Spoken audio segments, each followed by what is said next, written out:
Hello guys, स्वागत है आप सभी का ऑनलाइन स्टडी एकेडमी में। दोस्तों, रोजगार और निर्माण का नया अंक प्रकाशित हो चुका है जो कि 2 अगस्त से 8 अगस्त तक का है। तो इस वीडियो में हम इसी का विश्लेषण करेंगे, देखेंगे इस हफ्ते क्या कुछ इंपॉर्टेंट रहा है करंट अफेयर। इसके अलावा कुछ इंपॉर्टेंट एमसीक्यू भी दिए हैं तो इसे भी सॉल्व करेंगे। तो वीडियो को लास्ट तक जरूर देखिएगा और वीडियो अच्छी लगे तो लाइक ज़रूर करिएगा। आइए जल्दी से शुरू करते हैं।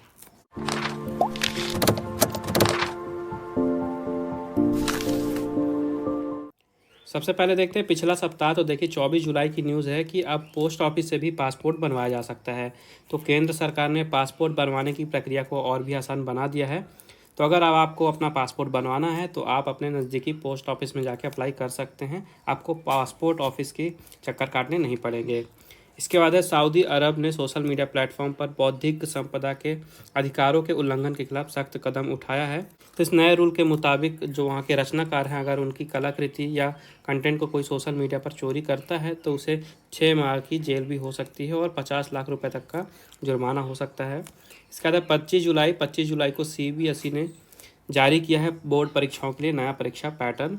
इसके बाद आगे देखते हैं 26 जुलाई की न्यूज़ है, अमेरिका के 13 राज्यों तक पहुंचेगी कैलिफोर्निया की आग। तो अमेरिका में कैलिफोर्निया के जंगलों से शुरू हुई आग अब 13 राज्यों तक पहुंच गई है।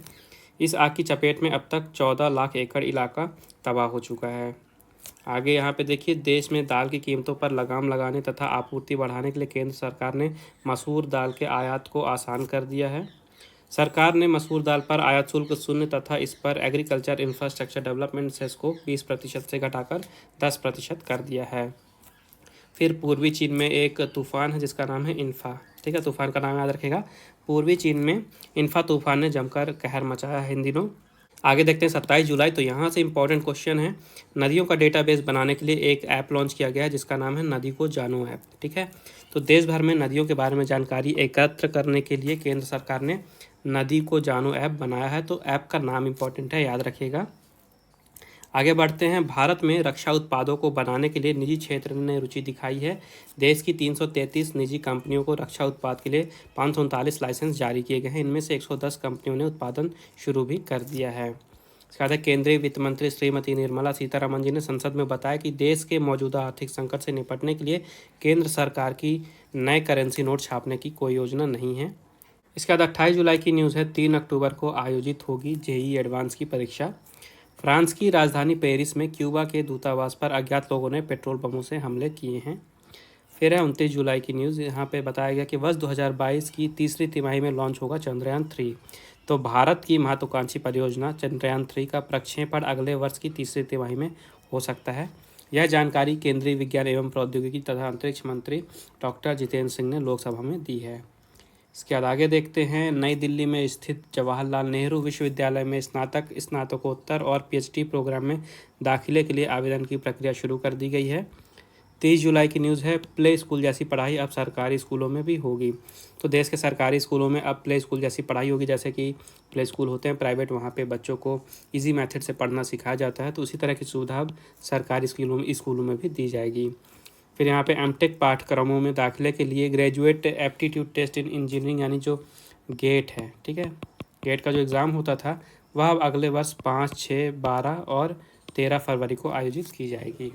तो देखिए, इसके बाद इंपॉर्टेंट डे की बात हो रही है। तो 6 अगस्त को मनाया जाता है पूरे विश्व भर में हिरोशिमा दिवस यानी कि हिरोशिमा डे। तो जब द्वितीय विश्व युद्ध चल रहा था उस दौरान अमेरिका ने जापान के 2 शहरों पे हिरोशिमा तथा नागासाकी में परमाणु हमले किए थे। हिरोशिमा में किया गया था 6 अगस्त को और नागासाकी में किया गया था 9 अगस्त को। तो हिरोशिमा मनाया जाता है, हिरोशिमा दिवस मनाया जाता है 6 अगस्त को, क्योंकि 6 अगस्त को हिरोशिमा में ये परमाणु हमला किया गया था, उसी के वर्षगांठ के रूप में। और इसके बाद याद रखिएगा कि 9 अगस्त को भी मनाया जाता है नागासाकी दिवस, क्योंकि 9 अगस्त को नागासाकी में हमला किया गया था। तो काफ़ी ज़्यादा यहाँ पे त्रासदी हुई थी, काफ़ी लोगों ने जान भी गंवाई थी। तो इन सब चीज़ों के बारे में लोगों को बताने के लिए कि जो न्यूक्लियर एनर्जी है कितनी ज़्यादा ख़तरनाक है, न्यूक्लियर एनर्जी और न्यूक्लियर वेपन को बिल्कुल भी यूज़ नहीं करना चाहिए थे, इसका कितना दुष्प्रभाव हो सकता है, ये दिन मनाया जाता है। साथ ही इस दिन लोगों के बीच में शांति को भी प्रमोट किया जाता है। साथ ही जिन लोगों ने यहाँ पे जान गंवा दी थी इस हमले में, तो उनके परिजनों द्वारा इस दिन उन्हें श्रद्धांजलि भी दी जाती है। और एक पॉइंट याद रखिएगा कि जो हिरोशिमा में बॉम्ब गिराया गया था इसका कोड नेम दिया गया था लिटिल बॉय। ठीक है, और जो नागासाकी में बॉम्ब गिराया गया था इसका कोड नेम दिया गया था फैटमैन। ठीक है, तो बॉम्ब के नाम के कोड नेम आपको याद रखना है, कई बार एग्जाम में पूछता है। फिर यहाँ पे अगले पेज में देखिए इंपॉर्टेंट न्यूज़ है सतपुरा टाइगर रिजर्व को लेके। तो अभी हाल ही में सतपुरा टाइगर रिजर्व को सर्वश्रेष्ठ प्रबंधन के लिए अर्थ नेटवेस्ट ग्रुप अर्थ हीरोज़ पुरस्कार दिया गया है। ठीक है, अर्थ नेटवेस्ट ग्रुप अर्थ हीरोज़ पुरस्कार दिया गया है सतपुरा टाइगर रिजर्व को। इसके अलावा सतपुरा टाइगर रिजर्व को विश्व धरोहर की संभावित सूची में भी शामिल किया गया है। होशंगाबाद में स्थित है ये सतपुरा टाइगर रिजर्व, जो कि 2130 वर्ग किलोमीटर में फैला हुआ है, और हाल ही में इसे सर्वश्रेष्ठ प्रबंधन के लिए अर्थ नेटवेस्ट ग्रुप अर्थ हीरोज़ पुरस्कार दिया गया है। फिर देखिए एक और इम्पॉर्टेंट डे है, 7 अगस्त को मनाया जाता है भारत में राष्ट्रीय हथकरघा दिवस। ठीक है, यानी कि नेशनल हैंडलूम डे। तो जो भी सामान हाथ से बनाए जाते हैं वो हैंडलूम के अंदर में आते हैं, और भारत की इकोनॉमी में, जो भारत की अर्थव्यवस्था है, इसमें काफ़ी ज़्यादा योगदान है इन हथकरघा से बने हुए प्रोडक्ट्स का। तो इन्हीं को प्रमोट करने के लिए ये दिन मनाया जाता है हर साल 7 अगस्त को। ठीक है, ताकि जो हाथ से बना हुए प्रोडक्ट हैं उनको देश विदेश में उनको प्रमोट किया जा सके, ज़्यादा से ज़्यादा उनकी बिक्री करवाई जा सके, और जो भी गरीब परिवार के लोग इससे जुड़े हुए हैं, चाहे वो महिला हों चाहे पुरुष हों, तो उनके जीवन यापन में सुधार हो। क्योंकि जब वो प्रोडक्ट बनाएंगे उनका ज़्यादा से ज़्यादा बिक्री होगी, तो जाहिर सी बात है उनकी आय भी ज़्यादा से ज़्यादा बढ़ेगी, और जब उनकी आय बढ़ेगी तो उनका जीवन यापन भी सुधरेगा। तो इसी फोकस के साथ 7 अगस्त को मनाया जाता है राष्ट्रीय हथकरघा दिवस। आगे देखते हैं, यहाँ पे कुछ MCQ दिए हुए हैं सामान्य ज्ञान खेल से रिलेटेड, एक एक करके इन्हें देखते हैं। तो एक कैलेंडर वर्ष में टेनिस के चारों ग्रैंड स्लैम एकल खिताब जीतने वाले खिलाड़ी कौन हैं? रॉड लेवर। अमेरिका के महान खिलाड़ी रह चुके मोहम्मद अली किस खेल से संबंधित हैं? अब तो आपको सभी को पता होगा, मुक्केबाजी से संबंधित है मोहम्मद अली। ओलंपिक खेलों में वाटर पोलो को किस वर्ष शामिल किया गया था? कब किया गया था? 1900 ठीक है, 1900 वर्ष 1900 में शामिल किया गया था। फिर है, इस वर्ष यूरो कप का खिताब किस देश ने जीता है? तो इसका राइट आंसर है इटली। वनडे क्रिकेट में सबसे तेज अर्धशतक बनाने वाले खिलाड़ी कौन हैं? तो AB डिविलियर्स ने बनाया है, और इन्होंने वेस्ट इंडीज़ के खिलाफ बनाया था। फिर राष्ट्रमंडल खेलों में भारत के लिए स्वर्ण पदक जीतने वाली पहली महिला खिलाड़ी कौन है? तो इसका राइट आंसर है कृष्णा पुनिया। वर्ष 2018 में किस देश ने होपमैन कप का खिताब जीता था? तो इसका राइट आंसर है स्विट्ज़रलैंड। मैराथन रेस में खिलाड़ियों को कितनी दूरी तय करनी पड़ती है? यानी आपसे पूछ रहा है मैराथन की जो रेस होती है उसकी दूरी कितनी होती है? 26 मील 385 यार्ड होती है। टोक्यो ओलंपिक के उद्घाटन समारोह में भारत के जो दल था उसके ध्वजवाहक कौन थे? तो मैरी कॉम भी थी और मनप्रीत सिंह भी थे। तो ऑप्शन नंबर द आ और बा दोनों आपका राइट आंसर हो जाएगा। साइकिलिस्ट ईगन बर्नेल किस देश के खिलाड़ी हैं? तो ये खिलाड़ी हैं कोलंबिया के। वर्ष 1998 में कॉमनवेल्थ गेम्स का आयोजन किस देश में किया गया था? तो इसका राइट आंसर है Malaysia. Lionel Messi professional football के किस क्लब के लिए खेलते हैं? तो ये खेलते थे बार्सिलोना के लिए। ठीक है, अभी तक ये बार्सिलोना के लिए खेलते थे, और अब इनका कॉन्ट्रैक्ट ख़त्म हो गया है, तो ये बार्सिलोना से बाहर हो चुके हैं। ठीक है, ये याद रखिएगा। इसके बाद देखते हैं अगला क्वेश्चन, इनमें से किस खिलाड़ी को इस वर्ष ICC हॉल ऑफ फेम में जगह नहीं मिली है? ठीक है, नहीं मिली है, याद रखिएगा। तो एंडी फ्लावर को भी मिली है, कुमार संगकारा को भी मिली है, तो ये तो नहीं होंगे। VVS लक्ष्मण को नहीं मिली है, तो इसका राइट आंसर हो जाएगा VVS लक्ष्मण। इनमें से किस देश ने वर्ष 2016 में ओलंपिक खेलों में पदार्पण किया था? तो इसका राइट आंसर हो जाएगा कोसोवो। अमेरिकी खिलाड़ी कोलिन मोरिकोवा किस खेल से संबंधित हैं? तो इसका राइट आंसर हो जाएगा गोल्फ। सुमित नागल किस खेल में भारत का प्रतिनिधित्व करते हैं? तो इसका राइट आंसर हो जाएगा टेनिस। इस वर्ष सैयद मुश्ताक अली ट्रॉफी किस टीम ने जीती है? तो इसका राइट आंसर हो जाएगा तमिलनाडु। इनमें से किस खिलाड़ी को वर्ष 2020 में अर्जुन अवार्ड नहीं मिला था? ध्यान रखिएगा, नहीं मिला था पूछ रहा है, तो दीपक पुनिया को नहीं मिला था, बाकी 3 को मिला था। ICC वर्ल्ड टेस्ट चैंपियनशिप के फाइनल में मैन ऑफ द मैच कौन थे? तो न्यूजीलैंड की टीम जीती थी, और मैन ऑफ द मैच थे काइल जैमिसन। कॉमनवेल्थ गेम्स 2006 में गगन नारंग ने कितने स्वर्ण पदक जीते थे? तो इसका राइट आंसर हो जाएगा 4। पिचर टर्म इनमें से किस खेल से संबंधित है? तो पिचर संबंधित है बेसबॉल से। ठीक है, जो आपने देखा होगा बॉल थ्रो करते हैं बॉलर की तरह, ठीक है, उन्हें पिचर कहा जाता है। इंग्लैंड की राष्ट्रीय फुटबॉल टीम के मौजूदा कप्तान कौन हैं? तो इसका राइट आंसर हो जाएगा हैरी केन। वर्ष 2020 में मलेशिया मास्टर्स बैडमिंटन टूर्नामेंट में महिला एकल वर्ग में चैंपियन कौन बनी थी? तो इसका राइट आंसर हो जाएगा आपका चेन युफेई। इनमें से कौन सा पहलवान टोक्यो ओलंपिक में भारतीय दल का हिस्सा नहीं है? तो देखिए रवि कुमार दहिया ने तो मेडल ही दिला दिया है। बजरंग पुनिया भी हैं। और बचे कौन से? दीपक पुनिया और सुमित मलिक। तो इनमें से कौन से नहीं हैं? इनमें से सुमित मलिक नहीं है हिस्सा, बाकी दीपक पुनिया भी हैं। इनमें से कौन सा खेल टोक्यो ओलंपिक 2020 में शामिल नहीं है? रग्बी, स्क्वैश, वॉलीबॉल या स्केट बोर्डिंग। तो इसका राइट आंसर हो जाएगा स्क्वैश। और ये याद रखिएगा कि स्केट बोर्डिंग एक ऐसा खेल है जिसको हाल ही में मतलब इसी साल ओलंपिक में शामिल किया गया है। तो यहाँ से भी क्वेश्चन बन सकता है कि इनमें से किस खेल को इस साल ओलंपिक में शामिल किया गया है। तो स्केट बोर्डिंग को शामिल किया गया है और स्क्वैश जो है ये इस साल शामिल नहीं था।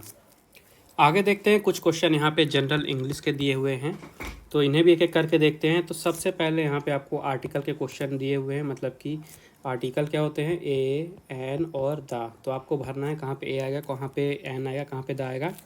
तो Sanju is born in a village in Maharashtra.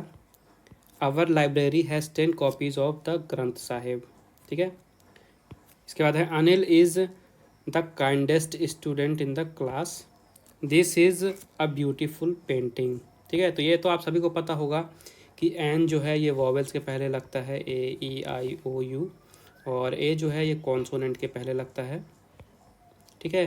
तो आई होप आपको ये रूल पता होंगे। यहाँ पे मैं बेसिक ग्रामर तो नहीं पढ़ाऊँगा, बट जो क्वेश्चन दिए हैं इन्हें हम सॉल्व करेंगे।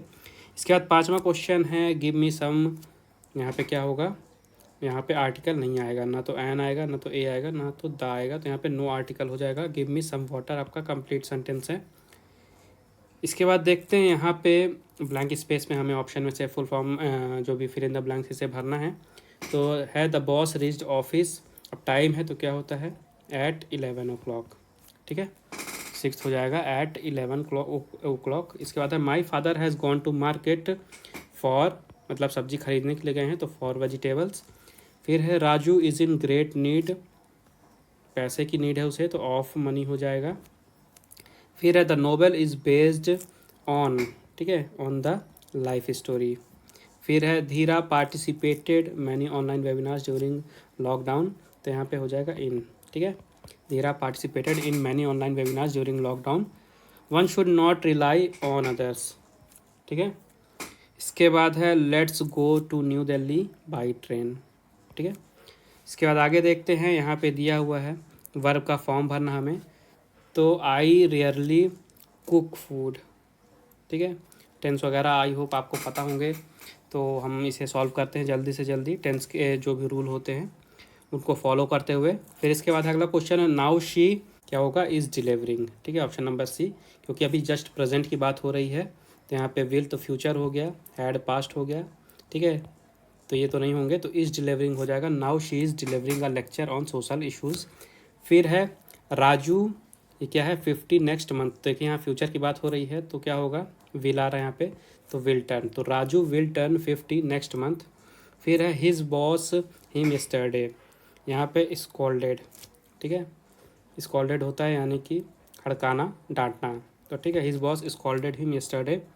फिर है अगला so far he dash his bank instalment on time. तो इसमें बता रहा है कि अभी तक जो भी समय है यहाँ तक उन्होंने जो भी उनकी बैंक इंस्टॉलमेंट है उन्होंने टाइम से पे कर दिया है। तो यहाँ पे हो जाएगा आपका सो फार ही हैज़ पेड। ठीक है। So far he has paid his bank instalment.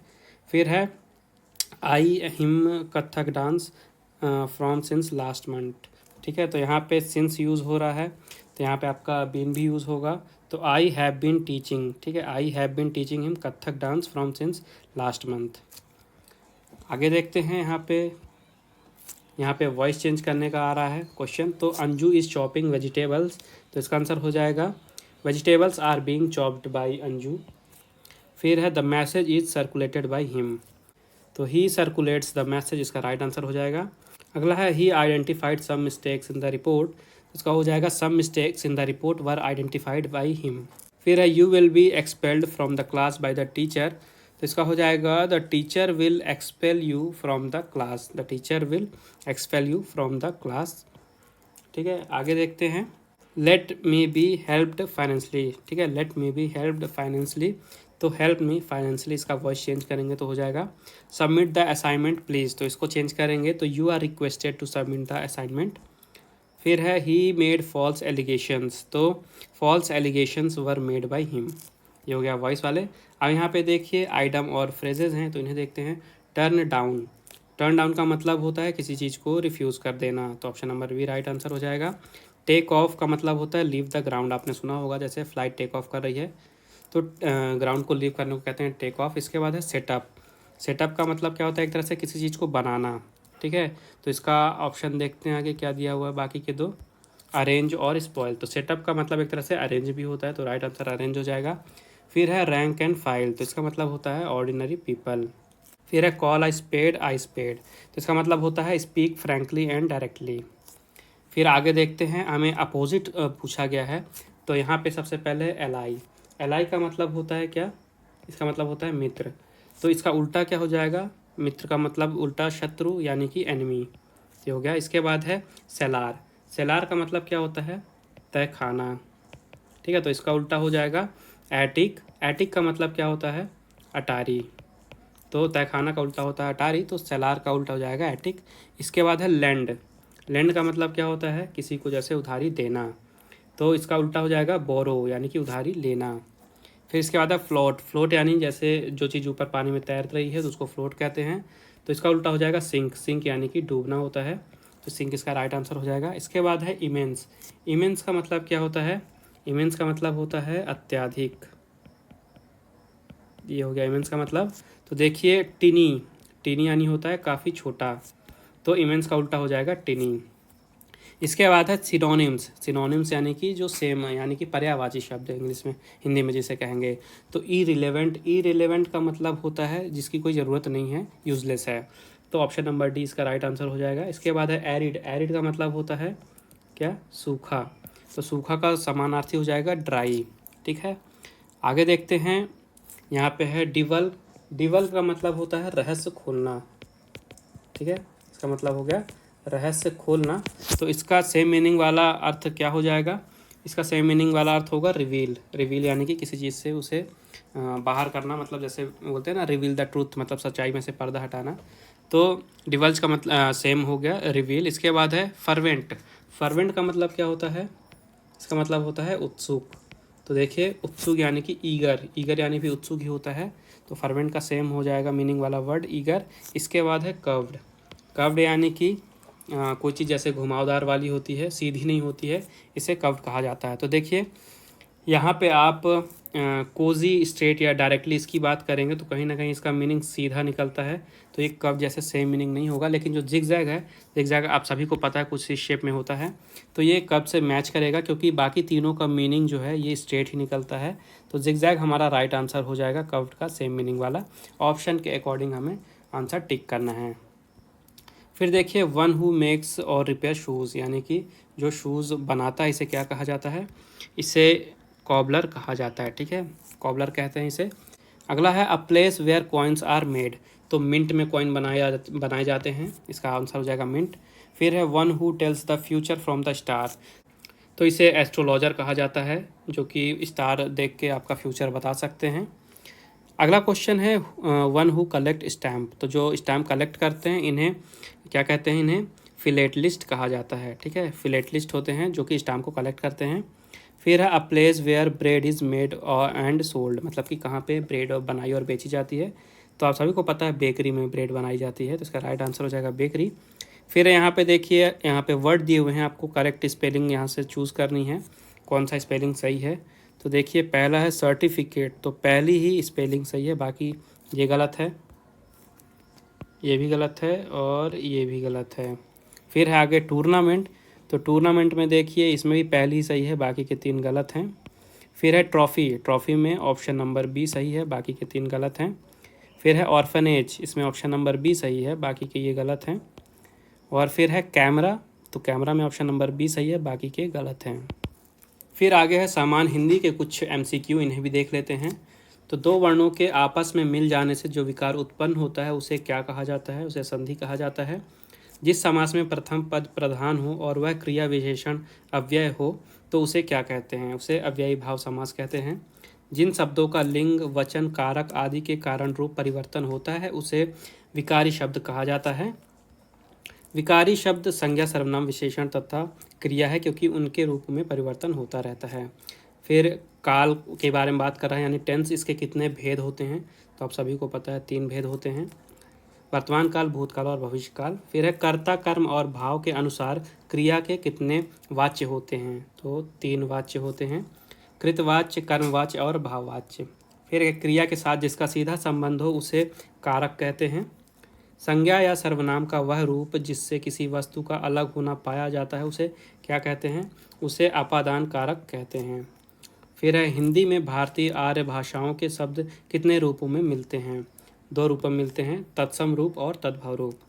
फिर है हिंदी में ऐसे शब्द जो कि भाषाओं के शब्दों से मेल से बन गए हैं उन्हें क्या कहा जाता है? उन्हें संकर शब्द कहा जाता है। फिर है प्रत्येक वाक्य के मुख्य कितने अंग होते हैं?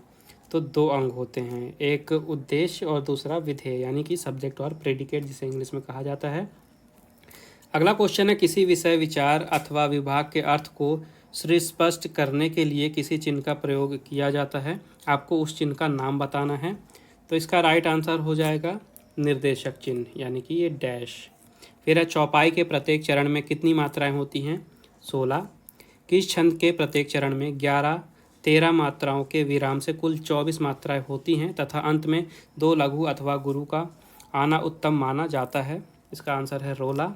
किस छंद के प्रथम और तृतीय चरण में 13-13 तथा द्वितीय और चतुर्थ चरण में 11-11 मात्राएं होती हैं तथा द्वितीय चरण के अंत में गुरु लघु आते हैं? दोहा। सममात्रिक छंद है चौपाई। किसी छंद के प्रथम और तृतीय चरण में 11-11 तथा द्वितीय और चतुर्थ चरण में 13-13 मात्राएं होती हैं, तो आपको उस छंद का नाम बताना है। ये होता है सोरठा। फिर है कौन सा छंद दोहे के विपरीत होता है? सोरठा, इसका भी आंसर हो जाएगा। फिर बंदौ गुरु पद पदुम परागा, सुरचि सुबास सरस अनुरागा, किस सममांत्रिक छंद का उदाहरण है ये? तो ये चौपाई का उदाहरण है। फिर है बंदौ गुरु पद कंज कृपा सिंध नर रूपहारी, महामोह तम पुंज जासु वचन रविकर निकर, किस सममांत्रिक छंद का उदाहरण है ये? तो ये सोरठा का उदाहरण है। किस छंद का निर्माण दोहा और रोला के संयोग से होता है? कुंडलियाँ का। किस छंद के प्रत्येक चरण में 31 वर्ण होते हैं और 16वें और 15वें वर्ण पर यति होता है? इसका अंतिम वर्ण गुरु होता है और चारों चरणों में समांतुक होती है, धनाक्षरी। फिर अधिकार खोकर बैठे रहना यह महादुष्कर्म है, न्यायार्थ अपने बंधु को भी दंड देना धर्म है, किस छंद का उदाहरण है ये? तो ये हरिगीतिका का उदाहरण है। फिर है जब एक वर्ण अथवा अनेक वर्ण की आवृत्ति मात्र 2 बार हो तब कौन सा अलंकार होता है? छेकानुप्रास।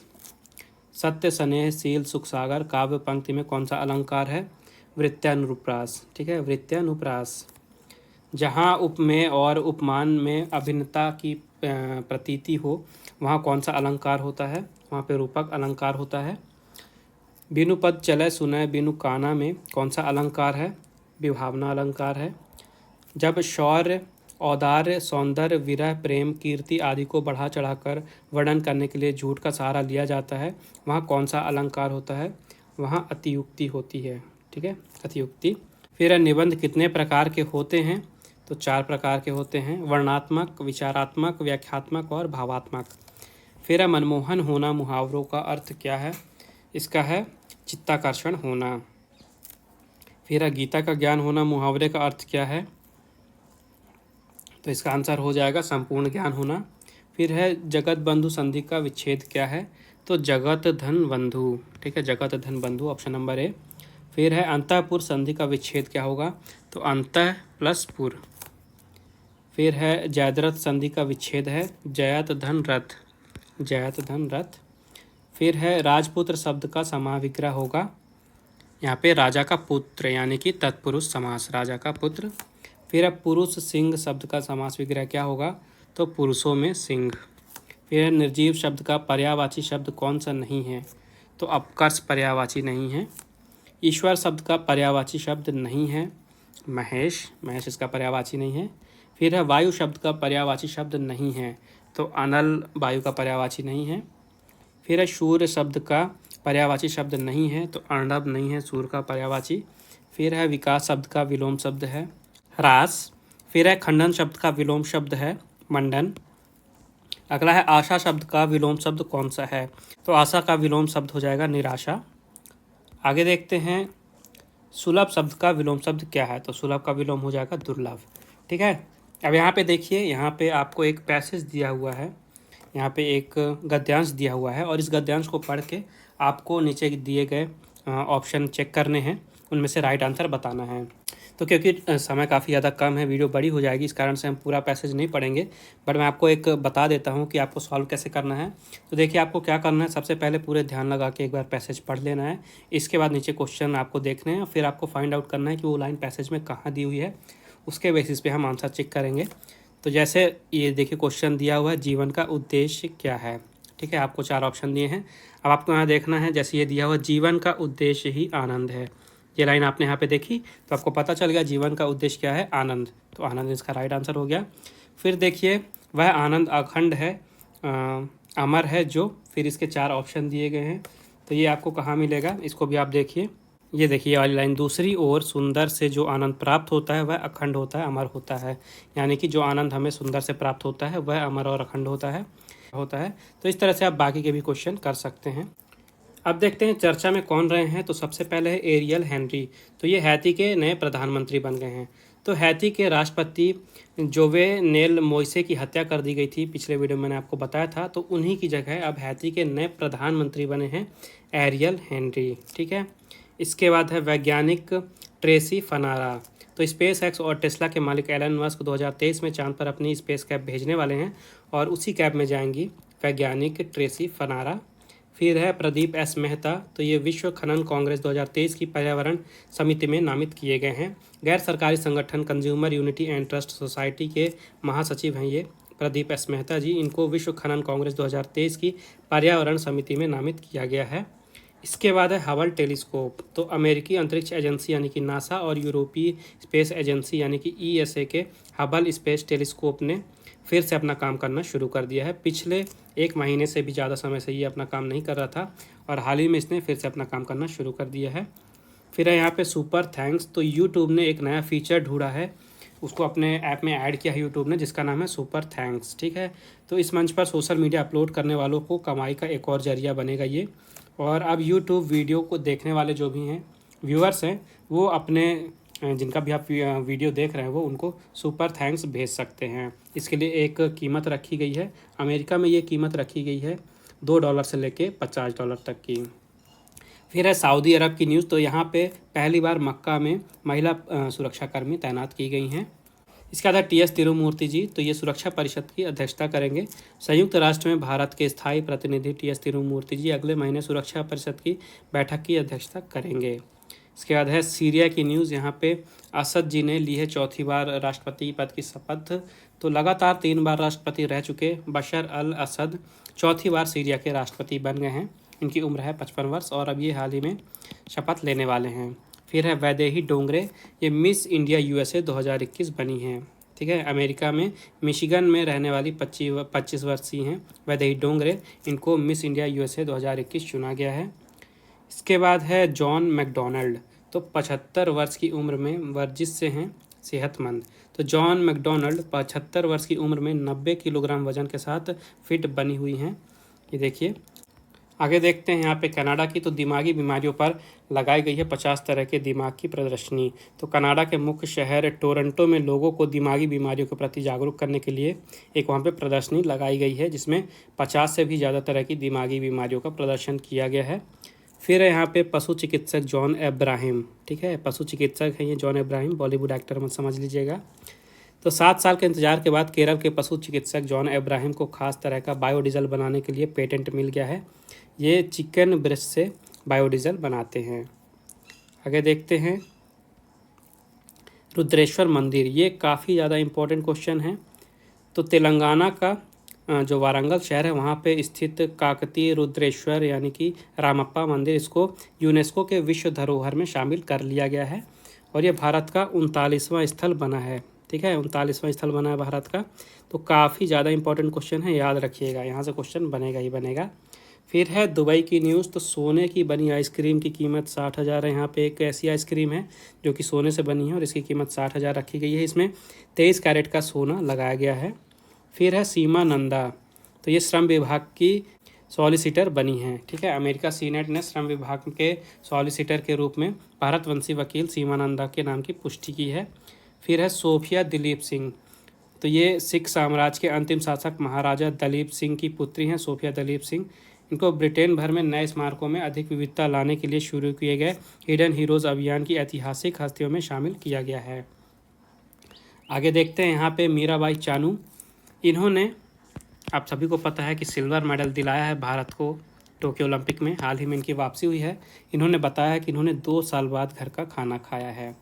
इसके बाद स्मृति शेष देखते हैं, तो यहाँ पे 105 साल की उम्र में 2019 में केरल की कक्षा 4 के स्तर की साक्षरता परीक्षा पास करने वाली भागीरथी अम्मा का 107 वर्ष की आयु में निधन हो गया है। इसके बाद है फोर्डहम के पूर्व कोच पॉल डिलन का निधन हो गया है। तो मेट्रोपॉलिटन गोल्फ एसोसिएशन के पूर्व अध्यक्ष और फोर्डहम विश्वविद्यालय के पूर्व पुरुष कोच जो हैं पॉल डिलन, इनका हाल ही में 85 वर्ष की आयु में निधन हो गया है। फिर है मलयालम के मशहूर अभिनेता केटीएस पदनियल का हाल ही में निधन हो गया है 82 वर्ष की आयु में। फिर है नौटंकी को रंगमंच से जोड़ने वाले डॉक्टर उर्मिल का निधन हो गया हाल ही में 80 वर्ष की आयु में। इनका पूरा नाम है डॉक्टर उर्मिल कुमार थपलियाल। ठीक है, 80 वर्ष की आयु में इनका हाल ही में निधन हो गया है। फिर यहाँ पे खेल समाचार पे थोड़ा नज़र डाल लेते हैं। तो देखिए, बीसीसीआई ने आईपीएल के दूसरे चरण का शेड्यूल जारी किया है। तो जो दूसरा चरण है ये 19 सितंबर 2021 को चेन्नई सुपर किंग और मुंबई इंडियंस के बीच जो मैच होगा उससे शुरुआत होगी। तो देखिए, भारत में आईपीएल हो रहा था लेकिन पेंडेमिक के कारण इसे रद्द कर दिया गया था बीच में, तो अब ये यूएई में हो रहा है। ठीक है, तो इसी का दूसरा चरण 19 सितंबर से शुरू होने वाला है। फिर यहाँ पे देखिए, जो भारतीय टेस्ट टीम गई है दौरे पे, भारत और इंग्लैंड के बीच मैच चल रहे हैं, वहाँ पे पृथ्वी शॉ और सूर्य कुमार यादव को टेस्ट टीम में शामिल कर लिया गया है। इसके बाद ऑस्ट्रेलिया ने 2-1 से वनडे सीरीज जीत ली है वेस्ट इंडीज़ के खिलाफ। फिर है लुइस हैमिल्टन, इन्होंने F1 की British grand prix formula 1 race जीती है। ठीक है, लुइस हैमिल्टन वर्ल्ड चैंपियन है, याद रखिएगा। इसके बाद है विश्व कैडेट चैंपियनशिप, तो भारत ने यहाँ पे 5 स्वर्ण पदक जीते हैं और 5 स्वर्ण पदक सहित यहाँ पे टोटल 13 पदक जीते गए हैं भारत के द्वारा। तो ये जो चैंपियनशिप थी ये हो कहाँ पे रही थी, ये हंगरी की राजधानी बुडापेस्ट में हो रही थी और यहीं पे भारत ने 5 स्वर्ण, 1 रजत और 7 कांस्य पदक जीते हैं। इसमें से 5 में से 3 महिलाओं ने स्वर्ण पदक जीते हैं और 2 पुरुषों ने जीते हैं। फिर यहाँ पे देखिए, मानसिक बीमारी के कारण ओलंपिक से हटी हैं बाइल्स। तो रियो ओलंपिक में जिम्नास्टिक स्पर्धा में 4 स्वर्ण पदक जीतने वाली अमेरिकी खिलाड़ी सिमोन बाइल्स ने टोक्यो ओलंपिक में अपना नाम वापस ले लिया है। उन्होंने बताया है कि वो मानसिक बीमारी के कारण वापस नाम ले रही हैं। फिर यहाँ पे देखिए, फ़िजी ने रग्बी सेवन्स स्पर्धा का स्वर्ण पदक जीता है। तो फ़िजी ने टोक्यो ओलंपिक में पदक का खाता स्वर्ण पदक के साथ खोला है। फ़िजी ने रग्बी सेवन्स में पुरुष वर्ग का स्वर्ण पदक जीता है। इसके बाद देखते हैं, यहाँ पे मोमीजी ने स्केटबोर्डिंग में स्वर्ण पदक जीता है। तो देखिए, मैंने आपको बताया था अभी थोड़ी देर पहले ही कि इस साल ही स्केटबोर्डिंग को, ठीक है, शामिल किया गया है ओलंपिक खेलों में और मेंस और वुमेंस दोनों में ही जापान की टीम ने गोल्ड मेडल जीता है। तो वुमेंस टीम में जीती हैं कौन? वुमेंस टीम में जीती हैं जापान की मोमोजी निशिया। इनकी उम्र 13 वर्ष है, लगभग 13 वर्ष है और इन्होंने एक तरह से इतिहास रच दिया है। ये जापान की सबसे युवा खिलाड़ी तो बनी ही हैं ओलंपिक जीतने वाली, ओलंपिक मेडल जीतने वाली, साथ ही पूरे विश्व भर में लगभग दूसरे या तीसरे नंबर पे आती हैं ओलंपिक पदक जीतने के मामले में, उम्र में देखा जाए तो। और दोनों ही मेडल जापान को ही गए हैं, मेंस और वुमेंस दोनों के ही स्केटबोर्डिंग के।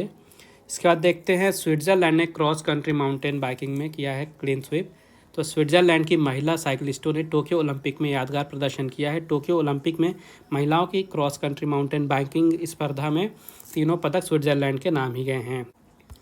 फिर यहाँ पे देखिए, मीराबाई चानू ने भारोत्तोलन में भारत को रजत पदक दिलाया है।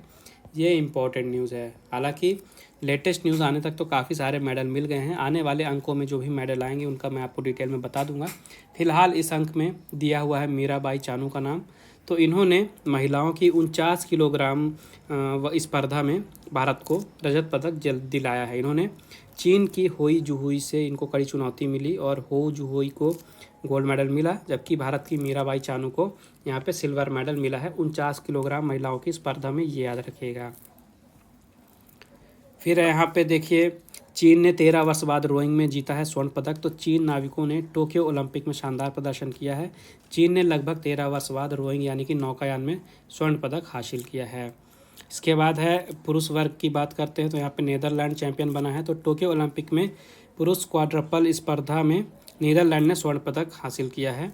फिर यहाँ पे केटी लेडेकी बनी 1500 मीटर तैराकी की पहली चैंपियन। तो ओलंपिक की दिग्गज तैराक है ये केटी लेडेकी। ओलंपिक खेलों के इतिहास में महिलाओं की 1500 मीटर फ्री स्टाइल स्पर्धा की पहली चैंपियन ये बनी है, इसलिए नाम इंपॉर्टेंट है, याद रखिएगा केटी लेडेकी। फिर यहाँ पे थोड़ा सा सामायिकी देख लेते हैं। तो देखिए बासवराज बोम्मई ये कर्नाटक के नए मुख्यमंत्री बन गए हैं। ये कर्नाटक के 23वें मुख्यमंत्री बने हैं। नाम इंपॉर्टेंट है, याद रखिएगा, बासवराज बोम्मई कर्नाटक के नए मुख्यमंत्री हैं। इसके बाद कारगिल विजय दिवस की बात है। पिछले वीडियो मैंने आपको इसके बारे में बता दिया था। देखिए 26 जुलाई को मनाया जाता है कारगिल विजय दिवस और इसी के उपलक्ष्य में भारत के प्रधानमंत्री नरेंद्र मोदी जी ने सैनिकों को श्रद्धांजलि दी है। ठीक है, याद रखिएगा 26 जुलाई कारगिल विजय दिवस। इसके बाद यहाँ पे INS विक्रांत की न्यूज़ है। तो ये चीन की सीमा पर तैनात होगा। तो देश में निर्मित पहले विशालकाय स्वदेशी विमान वाहक पोत INS विक्रांत को बेसिन ट्रायल सफल रहे हैं और अब इस पोत को अगस्त के पहले सप्ताह में गहरे समुद्र परीक्षण के लिए उतारा जाएगा। कोचीन शिपयार्ड और नौसेना ने इसके लिए तैयारियां तेज कर दी हैं और उसके बाद ये चीन सीमा पर तैनात कर दिया जाएगा। फिर है यहाँ पे G20 बैठक। तो हाल ही में G20 के देशों की जो लीडर्स हैं उन्होंने बैठक में भाग लिया और ये जो मीटिंग थी ये हुई कहाँ थी? ये हुई थी नेपल्स में। नेपल्स कहाँ है? नेपल्स है इटली में। और इटली में ही क्यों हुई? क्योंकि G20 की 2000 की जो अध्यक्षता है ये इटली के पास है। इस कारण से इटली के नेपल शहर में हुई थी G20 की बैठक और इस मीटिंग में भारत ने कार्बन निरपेक्षता पर विकसित देशों की भूमिका पर सवाल उठाए हैं। इसके बाद आगे देखते हैं शिवन जी की बात। जो भारतीय अंतरिक्ष अनुसंधान संगठन है यानी ISRO, Indian space and research organisation, इन्होंने कहा है, इनके जो चीफ हैं शिवन जी, इन्होंने कहा है कि इस साल संभव नहीं है मानव रहित अभियान, यानी कि मानव को चंद्रमा पर भेजने का जो उनका गगनयान का कार्यक्रम है वो इस साल अभी संभव नहीं है कोविड के कारण। फिर देखिए WHO यानी कि वर्ल्ड हेल्थ ऑर्गेनाइजेशन, विश्व स्वास्थ्य संगठन ने अफ्रीका में कोविड जो महामारी है कोरोना की, उसकी तीसरी लहर को घोषित कर दिया है कि अब वहाँ पे तेज़ी से तीसरी लहर बढ़ रही है, ऐसा WHO का कहना है। फिर है कोरोना के कहर से ही ऑस्ट्रेलिया के न्यू साउथ वेल्स में आपातकाल घोषित कर दिया गया है। फिर है अफ़गानिस्तान की मदद करता रहेगा अमेरिका, ऐसा जो अमेरिका के नए राष्ट्रपति हैं जो बाइडन, इन्होंने कहा है कि अमेरिका जो है अफ़गानिस्तान की आगे भी मदद करता रहेगा। इसके बाद है सिंगापुर ने नेशनल डे की जो परेड होती है वहाँ पे उसको स्थगित कर दी है। तो 9 अगस्त से 21 अगस्त तक होने वाली नेशनल डे परेड को टाल दिया गया है और देश ने अपने 56वें स्वतंत्रता दिवस के उपलक्ष्य में सिर्फ एक रस्मी परेड का आयोजन करने का निर्णय लिया है। तो आज का वीडियो यहीं समाप्त करते हैं। आई होप आपको पसंद आया होगा। वीडियो पसंद आया तो वीडियो को लाइक ज़रूर करें, ज़्यादा से ज़्यादा शेयर करें दोस्तों के साथ और चैनल को सब्सक्राइब जरूर करें।